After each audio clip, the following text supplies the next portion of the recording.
আজকে হচ্ছে ৮ই মে আমাদের বিশ্ব রেড ক্রস এবং রেড ক্রিসেন্ট দিবস।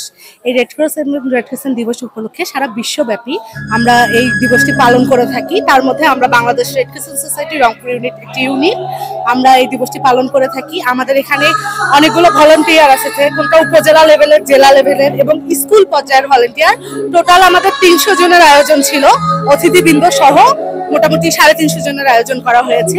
এবং এই আয়োজনে আমরা আলোচনা সভা থেকে শুরু করে উদ্বোধনী অনুষ্ঠান এবং সাংস্কৃতিক অনুষ্ঠান সকল কিছুর ব্যবস্থা করেছি। সেই সাথে সাথে আমাদের ইউনিট পর্যায়ে এই সারা বছর ধরে যে আমাদের ইউথগুলো কাজ করেছে তাদের মধ্যে থেকে শ্রেষ্ঠ ভলান্টিয়ার এগুলো আমরা খুঁজে বের করেছি এবং বিভিন্ন প্রতিযোগিতার মাধ্যমে তাদেরকে পুরস্কৃত করেছি। আজ বিশ্ব রেড ক্রস রেড ক্রিসেন্ট দিবস। মহামতি জিন হেনরি ডোনান, যিনি 1859 সালে একটা যুদ্ধের ঘটনার মধ্যে দিয়ে রেড ক্রস প্রতিষ্ঠা করেছিলেন, তার জন্মদিনকে উদযাপন হিসাবেই বিশ্ব রেড ক্রস রেড ক্রিসেন্ট দিবস হিসেবে উদযাপিত হয়ে থাকে সারা পৃথিবীতে। তারই ধারাবাহিকতায় আজকে বাংলাদেশ রেড ক্রিসেন্ট সোসাইটি জাতীয় সদর দপ্তর এবং 68টা ইউনিটে একই সঙ্গে এই দিবস উদযাপিত হচ্ছে। আমরা রংপুর ইউনিটও তারই অংশীদার হিসেবে আমরা এই অনুষ্ঠানটা উদযাপন করছি। দিনের কর্মসূচি হিসেবে আমরা শুরুতেই জাতীয় পতাকা উত্তোলন ছিল এবং বেলুন এবং পায়রা উড়িয়ে র্যালির উদ্বোধন করা হয়েছে। আমরা শহরের মেন জায়গায় আমাদের বিভিন্ন শিক্ষা প্রতিষ্ঠানে যুব রেড ক্রিসেন্টের সদস্যদেরকে নিয়ে এবং অতিথিদেরকে নিয়ে আমরা র্যালি করেছি। র্যালি শেষ করে দ্বিতীয় পর্বে আমরা আলোচনা অনুষ্ঠান করেছি। আলোচনা অনুষ্ঠানে আমরা আজকে যুব রেড ক্রিসেন্টের কার্যক্রমের উপরে সারা রংপুর জেলার শ্রেষ্ঠ শিক্ষা প্রতিষ্ঠান হিসাবে আমরা পুরস্কৃত করেছি পলিটেকনিক স্কুলকে, এবং 6 জন স্বেচ্ছাসেবককে আমরা যুব রেড ক্রিসেন্ট শ্রেষ্ঠ ভলান্টিয়ার পুরস্কার দিয়েছি।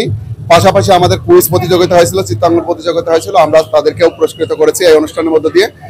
জেলা প্রশাসক মহোদয় ওনার আসার কথা ছিল, উনি ব্যস্ততার কারণে আসতে পারেন নাই। আমাদের অন্যান্য বিশেষ অতিথিরা আজকে প্রোগ্রামে আমাদের ছিল। আপনারা জানেন যে আত্মমানবতা সেবায় প্রতিষ্ঠিত বাংলাদেশ রেড ক্রিসেন্ট সোসাইটি সহ পৃথিবীর অন্যান্য 192টা দেশের রেড ক্রস রেড ক্রিসেন্ট পরিচালিত হচ্ছে। আমরা যেখানেই দুর্যোগ, যেখানেই অগ্নিকাণ্ড, যেখানেই মানবিক বিপর্যয়, সেখানেই সরকারের পাশাপাশি সর্বপ্রথম রেড ক্রস রেড ক্রিসেন্টের যুব স্বেচ্ছাসেবকরা দুর্যোগে সাড়া প্রদান করে।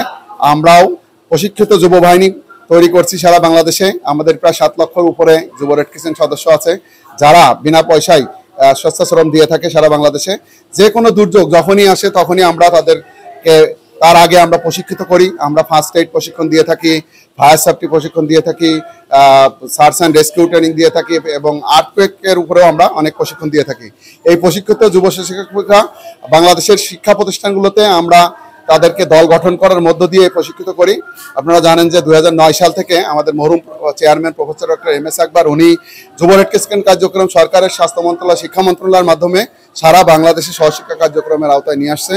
এখন সারা বাংলাদেশের প্রত্যেকটা শিক্ষা প্রতিষ্ঠানে যুব রেড ক্রিসেন্ট দল ম্যান্ডেটরি এবং একটা আজকে প্রায় 300 যুব স্বেচ্ছাসেবক বিভিন্ন শিক্ষা প্রতিষ্ঠান থেকে আসছিল। শিক্ষা প্রতিষ্ঠানের দায়িত্বপ্রাপ্ত শিক্ষকরাও আমাদের সঙ্গে অংশগ্রহণ করেছেন এবং আগামীতে প্রত্যেক বছরই যুব রেড ক্রিসেন্টের সদস্যদেরকে নিয়ে আমরা এরকম বিশ্ব রেড ক্রস রেড ক্রিসেন্ট দিবসের প্রোগ্রাম আয়োজন করে থাকি। এর বাইরেও আমাদের অনেক প্রোগ্রাম হয়ে থাকে। তো আমরা আগামীতেও আশা করছি যে এই প্রোগ্রামটা আমাদের কন্টিনিউ করবো আমরা, ইনশাআল্লাহ।